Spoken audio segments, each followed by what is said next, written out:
que Samuel Eto'o fait est bien, ce que tu fais est bien. Content, on aurait de quoi peut-être.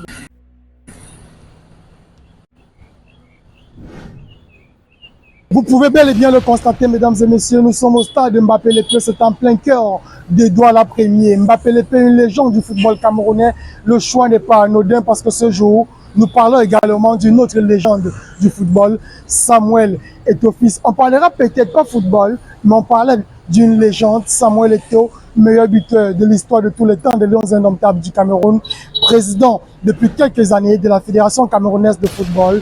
Hier, dans un tweet surabondamment partagé sur les réseaux sociaux, a fait une déclaration forte et je cite: « Je ne suis pas candidat à la présidence de la République pour ce qui est de l'élection 2025 au Cameroun, que cela soit clair pour tout le monde. » Une déclaration qui depuis ce matin fait grand bruit au niveau des salons fêtés, fait grand bruit dans les marchés, dans les taxis, y compris au bord des engins à deux roues. Nous avons décidé ce jour de passer la parole à quelques Camerounais d'abord pour les permettre de réagir sur cette déclaration politique de Samuel Eto'o. Moi, je pense que c'était déjà une bonne chose qu'il soit clair par rapport aux intentions qu'on lui prête de vouloir entrer dans la politique. C'était déjà une bonne chose pour lui.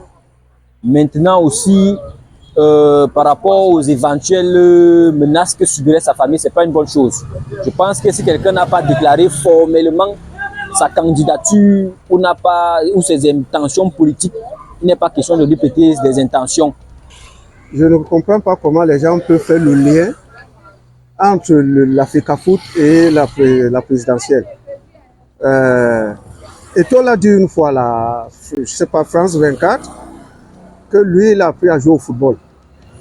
Donc, pour dire que la politique aux politiciens et le football aux footballeurs. Il ne faut pas mélanger le sport et le football. Le sport et la politique. Parce qu'il est très difficile pour ceux qui mélangent ça. Même comme ils vont perdre. Je préconise que Samuel Eto'o ne soit pas président parce que, entre-temps, ses opinions footballistiques pourront faire qu'ils perdent sur certains points. Quand vous venez de les écouter, ils sont très nombreux, ceux qui se réjouissent de cette mise au point du petit Samuel Eto'o, qui a donc décidé de sortir de sa réserve pour dire un mot à ses milliers de fans. Occasion également pour le numéro 9 mondial camerounais de s'adresser. Attention envers des gens qui le prétendaient déjà être un présidentiable. Donc pour moi, il devait automatiquement faire cette sortie parce que ça allait déjà un peu dans tous les sens. Ça allait vite, il est bon là, tellement. Il a diversifié dans tout domaine de football camerounais. Donc, Poids et son capital symbolique peuvent faire peser sur la balance. En fait, il n'y a pas que Eto'o. Nous sommes au Cameroun. Hein. On sait que lorsque quelqu'un déclare qu'il est candidat, ça fait problème. Bon, maintenant, la popularité d'Eto'o, ça fait peur à certains. Certainement. Donc, Même si une clarification a été faite hier, que Samuel Eto'o a qualifié de mise au point, cette clarification suffira-t-elle pour convaincre les sceptiques? Parce que beaucoup voient en cela une sorte de stratégie politique de la part du président de la Fédération camerounaise de football qui, selon beaucoup, souhaiterait briguer la magistrature suprême. Bon, là, si c'est une stratégie, on attend voir. Vous ne serez pas allé voter?